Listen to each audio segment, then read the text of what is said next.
Hi friends, இன்னைக்கு pluralistic அப்படின்ற வார்த்தைக்கு தமிழ் என்னன்னு பார்க்கலாம். ப்ளூரலிஸ்டிக் ப்ளூரலிஸ்டிக் இந்த வார்த்தைக்கு தமிழ் என்ன சொல்லுவாங்கன்னா, பன்மைவாதமான பல்வேறு கொள்கைகளை ஏற்றுக்கொள்ளும், பல்வேறு மதங்களை ஏற்றுக்கொள்ளும். இன்னும் நல்லா புரிஞ்சுக்கிறதுக்காக நம்ம 2 எக்ஸாம்பிள்ஸ் பார்க்கலாம்.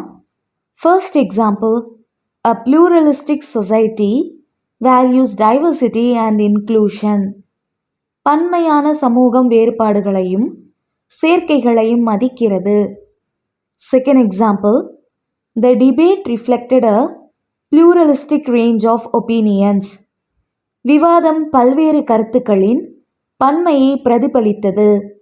இன்னொரு வீடியோவில் வேறு ஒரு ஆங்கில வார்த்தைக்கு தமிழ் என்ன சொல்லுவாங்கன்னு பார்க்கலாம். அது வரைக்கும் பை.